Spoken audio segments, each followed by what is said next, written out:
Hello नमस्कार दोस्तों, मैं अनिल कुमार आपके अपने YouTube चैनल एजुकेशन सरोवर में बहुत बहुत स्वागत करता हूं। जैसा कि आप जानते हैं, हमने पिछली कुछ क्लासों में विलियन चैप्टर यानी कि सॉल्यूशन के कुछ टॉपिकों को क्लियर किया था, जिसमें हमने मोलरता, नॉर्मलता एक्सेट्रा बहुत सारी टर्मिनोलॉजी पढ़ी थी और हमने लास्ट क्लास में राउल्ट्स लॉ पढ़ा था। और इसी चर्चा को आगे बढ़ाते हुए विलियन चैप्टर स्टार्ट कर रहा हूं। सॉल्यूशन यानी इसे हिंदी में बोलते हैं विलियन।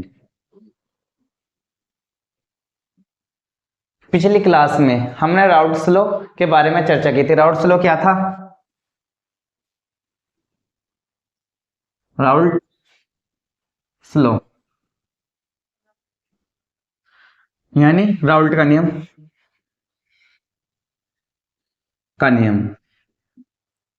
नियम ये बताया था कि हमने क्या बताया था? Relative lowering ring vapour pressure equal to the mole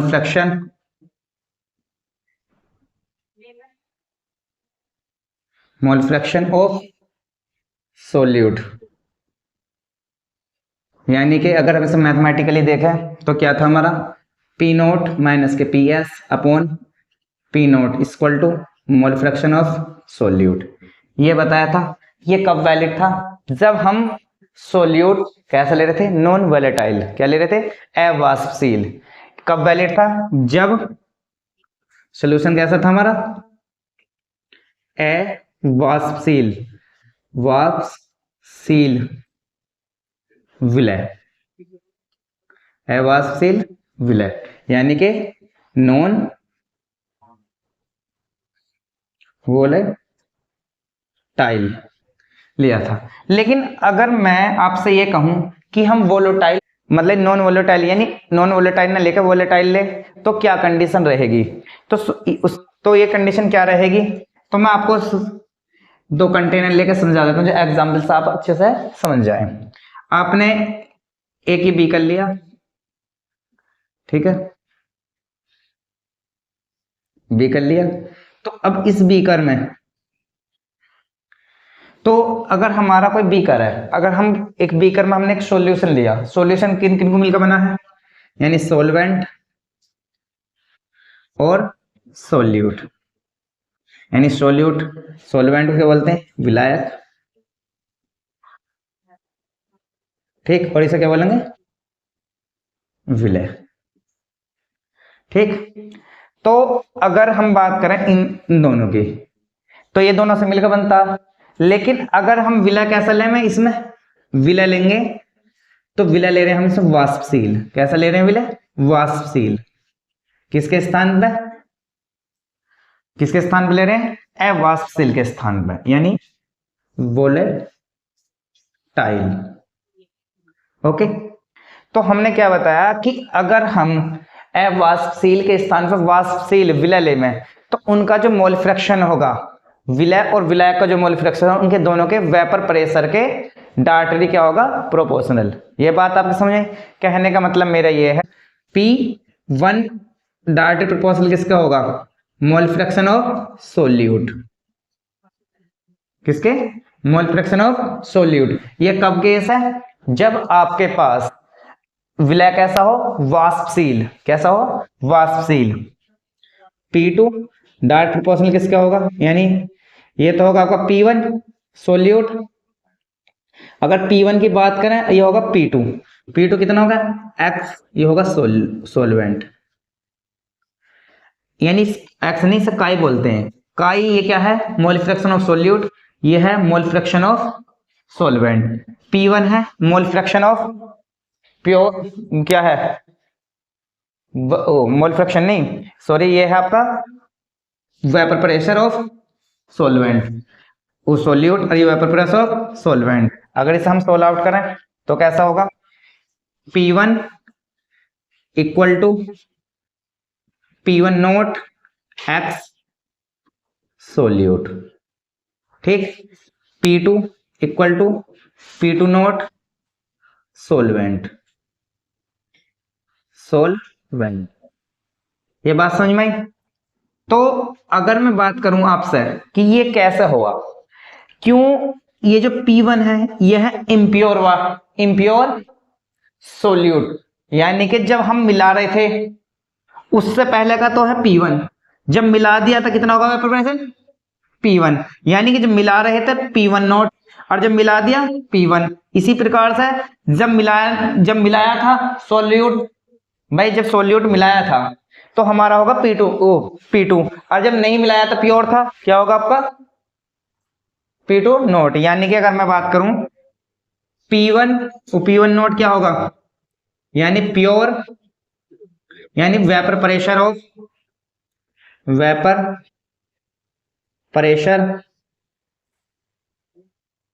of pure pure किसका प्योर सोल्यूट, यानी कि शुद्ध विलायक का शुद्ध विलायक का, ये होगा शुद्ध विलायक का। अगर हम बात करें P2 नोट वेपर प्रेशर किसका होगा, ये सोलवेंट, यानी शुद्ध विलायक। ये बात समझ में आ गई। तो क्या क्या हुआ, राउल्ट नियम ने क्या बताया, अब वाष्पशील यानी इंग्लिश में वोलेटाइल विलय मिलाते हैं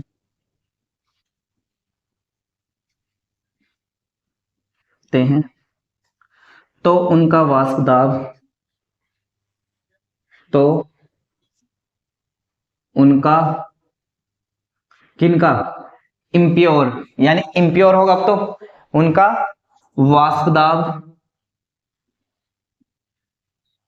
विलय, यानी विलायक या विलायक या कह सकते हैं विलयन के कि अवयवों के समानुपाती होता है। समानुपाती को अंग्रेजी बोलते हैं प्रोपोर्शनल।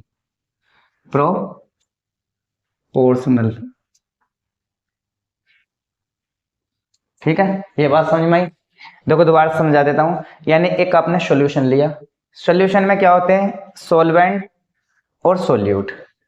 अगर हमारा विलय कैसा है वोलेटाइल है, ठीक है, और विलायक हमारा नॉर्मल है, तो उनका जो वेपर प्रेशर होगा, दोनों का अलग अलग वेपर प्रेशर, दोनों के किसके बराबर होगा, उनके मोल फ्रैक्शन के डायरेक्टली क्या होगा प्रोपोर्शनल।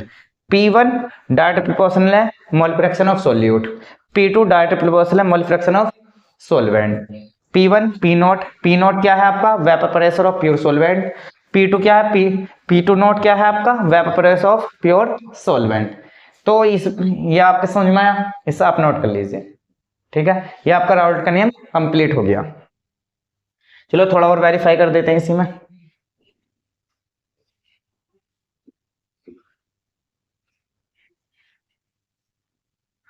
अगर हम टोटल वेपर प्रेशर की बात करें, vapour pressure of solution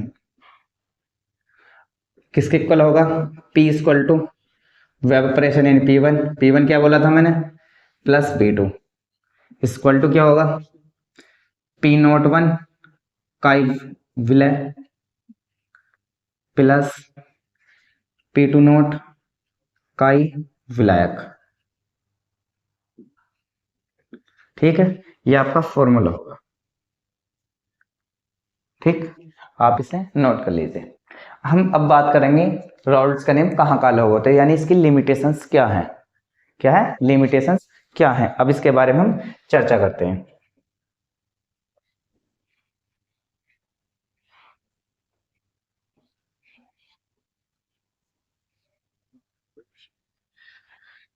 Raoult के नियम की सीमाएं,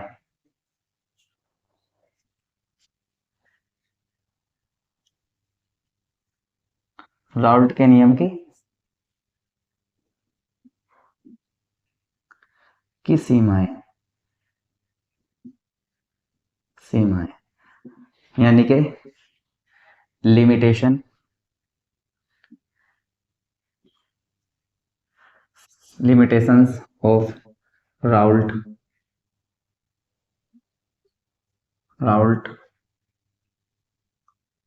राउल्ट्स लॉ। ठीक, देखो अगर हम बात करें राउल्ट्स नियम कहाँ कहाँ लागू होता, क्योंकि हर नियम की एक सीमाएं होती हैं और सीमाएं से ये पता चलता है कि हम कहाँ कहाँ यूज कर सकते हैं, और कोई भी नियम आपका यूनिवर्सल नहीं है केमिस्ट्री के अंदर। ठीक है, तो राउल्ट्स का नियम बात करें, राउल्ट्स का नियम, हमारा राउल्ट्स का जो नियम यूज होता ये अति तनु विलयन यानी वेरी डाइल्यूट सोल्यूशन में यूज होता, यानी शॉर्ट में राउल्ट्स लॉ इज एप्लीकेबल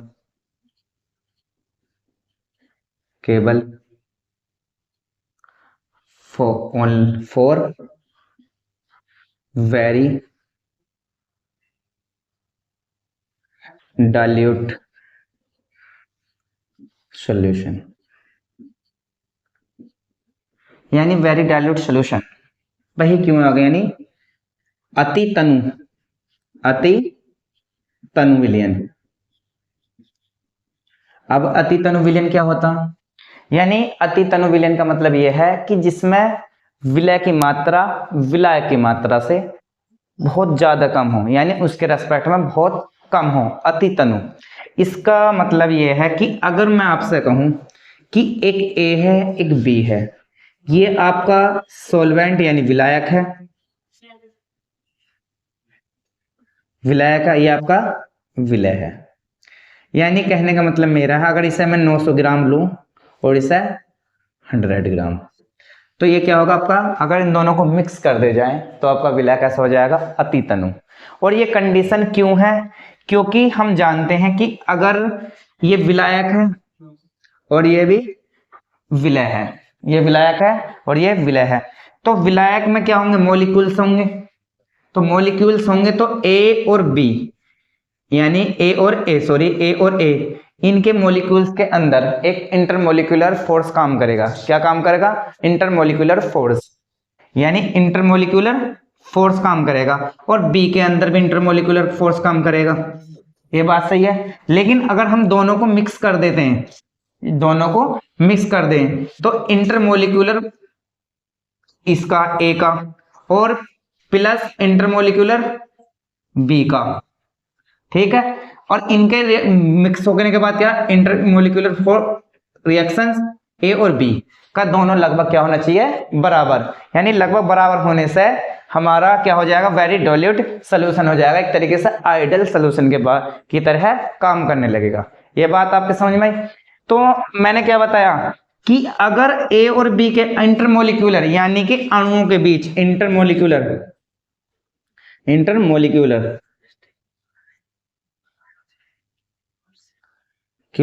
यानी कि अंतरा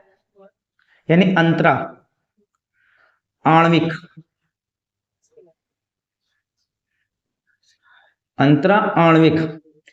रिएक्शन यानी क्रियाएं, यानी इनके अंदर जो अंतर आणविक क्रिया यानी इंटरमोलिकुलर रिएक्शंस और बी के अंदर इंटरमोलिकुलर रिएक्शंस दोनों का योग मिक्स होने के बाद, ये यानी क्या नहीं मतलब मेरा ये मिक्स हो गया, तो मिक्स होने के बाद दोनों का क्या हुआ, लगभग बराबर हो, तो उस विलयन को कहते हैं अति तनु विलयन, या कह सकते हैं उसे आइडियल सॉल्यूशन। ये बात आपके समझ में आई, ठीक है। तो हमें समझ में आया क्या कि राउल्ट्स लॉ किस में एप्लीकेबल है, अति तनु विलयन में एप्लीकेबल है, ठीक है। अब हम दूसरी बात पढ़ते हैं, इसके आगे चर्चा करते हैं कि और कहां कहां एप्लीकेबल है, ये समझ में आएगा, इसे नोट कर लीजिए।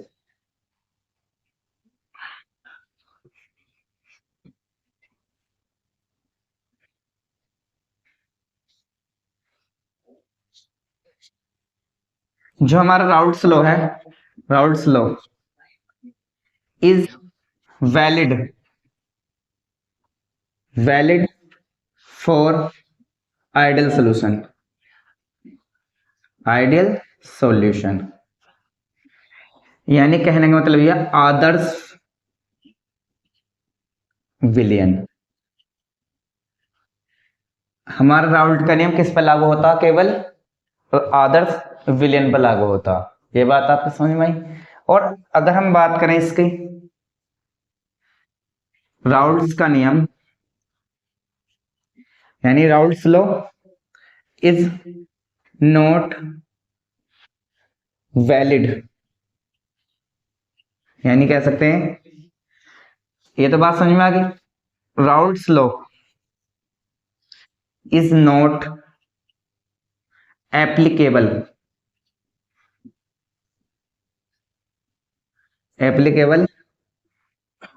फॉर इलेक्ट्रो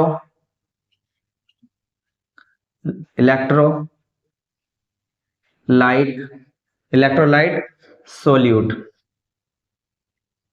कहने का मतलब मेरा यह है कि विद्युत अपघट्य, इसे बोलते हैं विद्युत अपघट्य। कहने राउल्ट का नियम विद्युत अपघट्य विलय पर लागू नहीं होता, या कह सकते हैं विद्युत अपघट्य वाले विलयन पर लागू नहीं होता। क्यों लागू नहीं होता? आप एक बात है, विद्युत अपघट्य होते क्या चीज है? यानी कि विद्युत अपघट्य वे पदार्थ हैं जो पानी में घुलने पर अपने आयनों में टूट जाते हैं, आसानी से आयनों में टूट जाते हैं, विद्युत अपघट्य कहलाते हैं। यानी कि कहने का मतलब मेरा यह है कि ए बी अगर आपका सोल्यूट है, जैसे ही हमें से विलायक में गिरा तो क्या होगा? ए पॉजिटिव प्लस बी नेगेटिव। तो ऐसा करने से इनके अंदर एक फोर्स काम करेगा, जिसे बोलते हैं इलेक्ट्रोस्टैटिक फोर्स, या कह सकते हैं आयनिक फोर्स, जिसकी वजह से उसके वेपर प्रेशर में क्या आएगा? डेविएशन आएगा, और वेपर डेविएशन आने की वजह से हमारा राउल्ट्स लॉ फेल हो जाएगा। क्या हो जाएगा? फेल। क्यों? वेपर प्रेशर में डेविएशन आएगा तो हमारा राउल्ट्स लॉ क्या कहता कि relative vapour pressure equal to होता मोल फ्रैक्शन ऑफ सोल्यूट।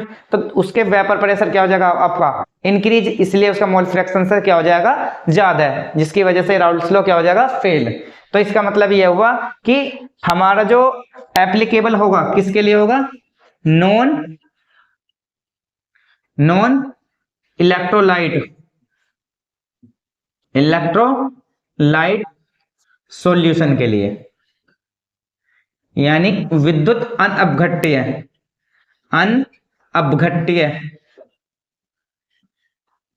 यानी विद्युत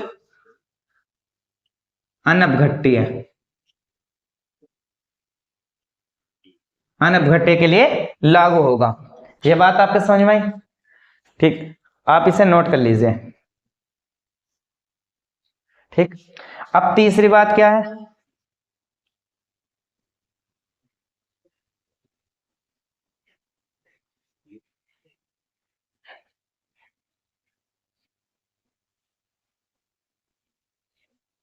सीमाएं चल रही हैं।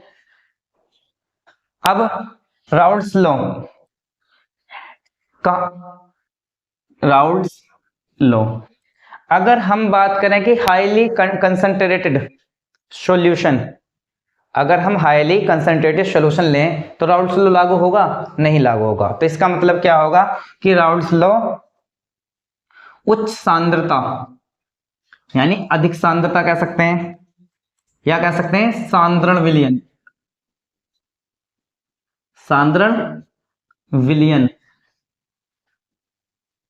पर लागू नहीं होता,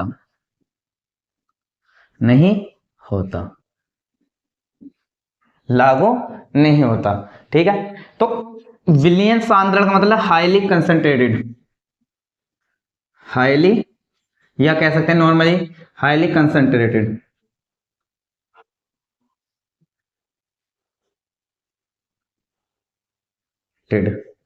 सॉल्यूशन। ठीक है, तो अब इसकी लिमिटेशन एक लैंग्वेज में एक साथ कैसे समझते हैं उसे देख लेते हैं। ये तो हम 4 लैंग्वेज अलग अलग बहुत तरीके से होगी, लेकिन एक शॉर्ट में समझ लेते हैं कि कहां कहां लागू नहीं होता। ठीक है, ये आपके समझ में आ गया। राउल्ट्स लॉ लिमिटेशन क्या है?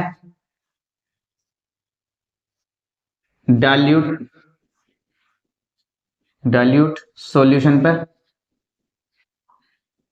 वैल्यू सॉल्यूशन पे क्या होगा, लागू, ठीक है। और नॉन वैलेटाइल टाइल सॉल्यूशन सोल्यूट पर लागू होगा, सीधी सी बात है। और नॉन इलेक्ट्रो लाइट सॉल्यूशन लागू। यानी कहने का मतलब यह है कि अगर हमारे पास और एक कौन सा, आइडियल सॉल्यूशन, हिंदी में बताएं क्या होगा इन्हें, यानी तनु विलयन पर लागू होगा। और अवाष्पशील युक्त का होगा, ये शॉर्ट में अवाष्पशील युक्त विलय। अगर विलय कैसा हो, अवाष्पशील युक्त विलयन में युक्त विलय वाला जो विलयन होगा, ठीक है ना। और ये क्या होगा, अनअपघट्य अनअपघट्य पे लागू होगा। और कौन से पर, आइडियल, यानी कौन से पे, आदर्श विलयन, इन पर लागू होगा। ये बात आपके समझ में आई। कहने का मतलब मेरे राउल्ट फ्लो की हमने लिमिटेशन कंप्लीट कर दी। अब आप बात करते हैं आइडियल सॉल्यूशन और नॉन आइडियल सॉल्यूशन पर, ठीक है। इसे आप नोट कर लीजिए।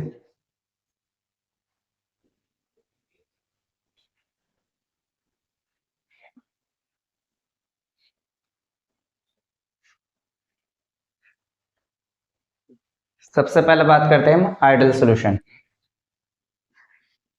आइडियल सॉल्यूशन, आइडियल सॉल्यूशन यानी कि आदर्श विलयन।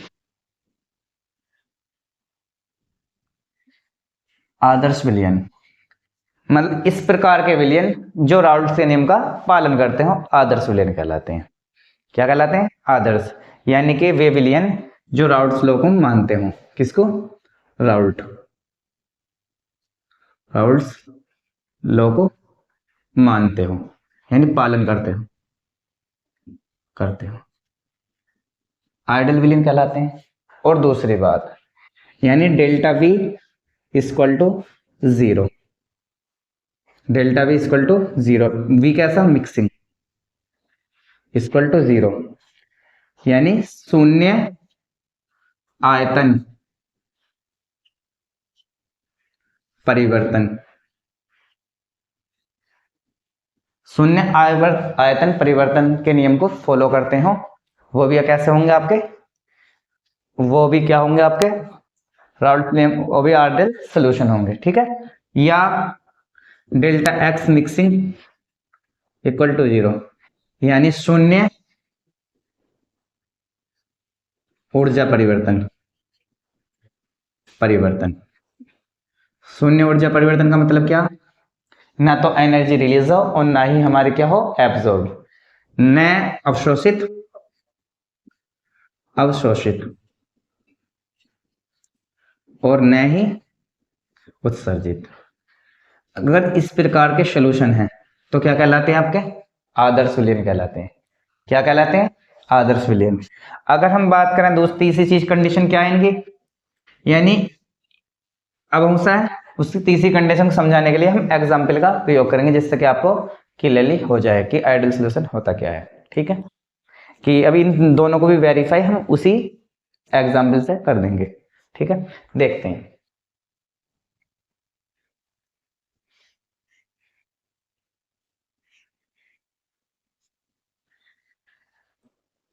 हमने ये आपके पास एक ये सोल्यूशन लेते हैं, यानी ए सोल्यूशन लिया। अब हमने एक दूसरा लिया, इसे बोलते हैं बी सोल्यूशन। क्या लिया, बी, ठीक है। ये हमने बी ले लिया,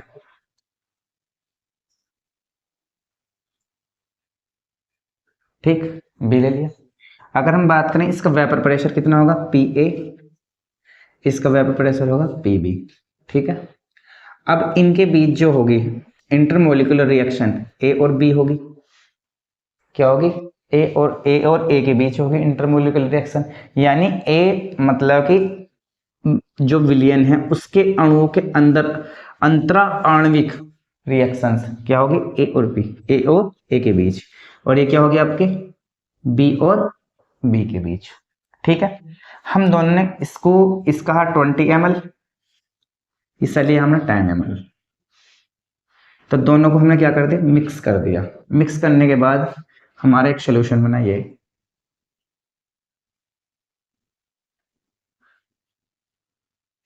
सोल्यूशन बना। कौन सा बना? AB। क्या बना?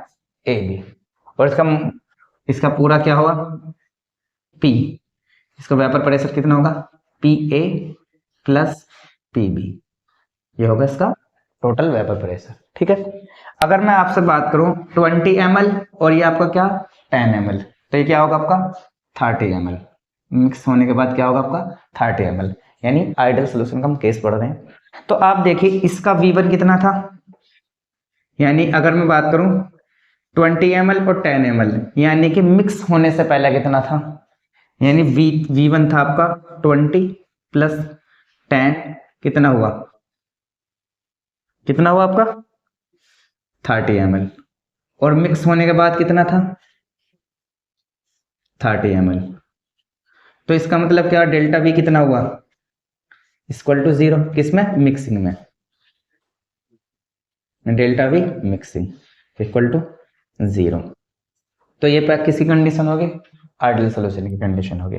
अगर हम बात करें, एक तो कंडीशन ये होगी अगर इसकी अंतरा आणविक रिएक्शंस प्लस इसकी अंतरा आणविक रिएक्शन किसके इक्वल होनी चाहिए? दोनों के अंतरा आणविक इक्वेशन। यानी कहने का मतलब मेरा ये है कि A और B, नहीं AA और BB दोनों का पॉजिटिव इक्वल टू किसका होना चाहिए?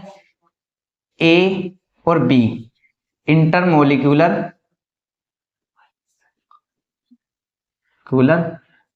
फोर्स, यानी इनका इंटरमोलिकुलर फोर्स क्या होना चाहिए? इक्वल।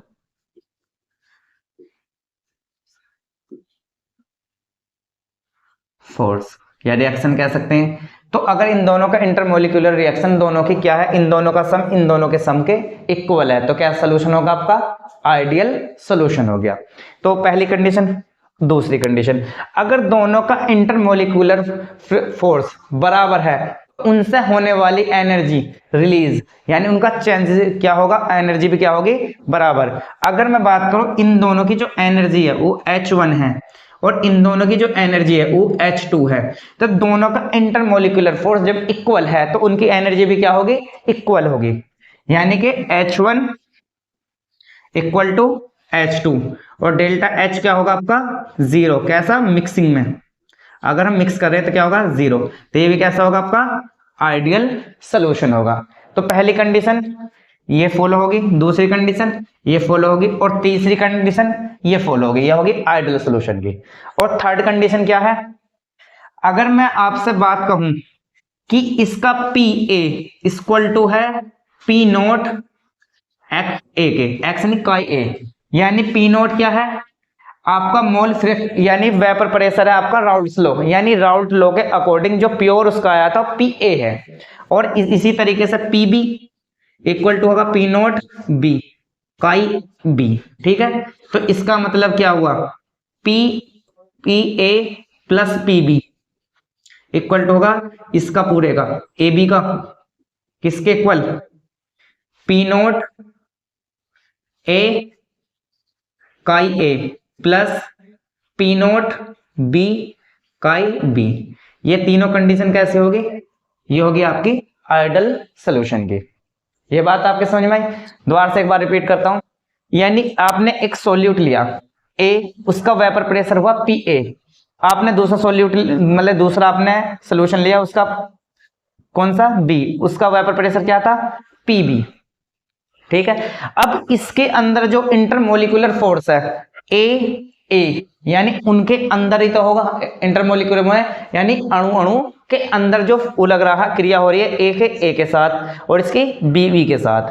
तो अगर मैं कंडीशन देखूं, इसका 20 ml, इसका 10 ml, यानी इनका सॉल्यूशन का विलियन क्या वॉल्यूम क्या होगा 30 ml, और बना के आपका 30 ml। तो दोनों का जो चेंज है किसके इक्वल आया 0 के। तो पहली कंडीशन फॉलो, ठीक है।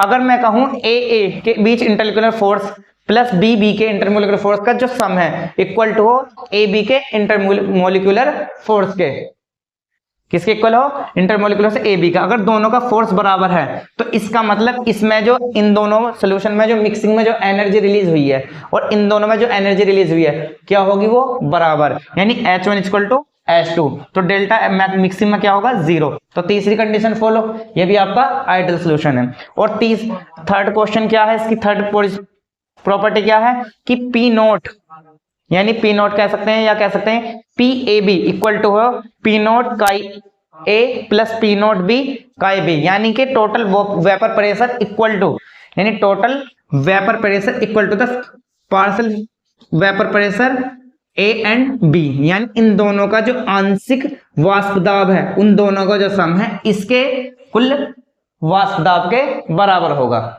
ये बात आपके समझ में आई, ये आपको कैसा होगा आइडियल सॉल्यूशन। इसके कुछ एग्जांपल देख लेते हैं, जैसे बेंजीन प्लस हेक्सेन कह सकते हैं, बेंजीन प्लस टॉलुइन कह सकते हैं, टॉलुइन यानी बेंजीन प्लस टॉलुइन। एक एग्जाम्पल दूसरा है N hexane, hexane and heptane. तीसरा एग्जाम्पल कह सकते हैं हम क्या, एथिल इथाइल ब्रोमाइड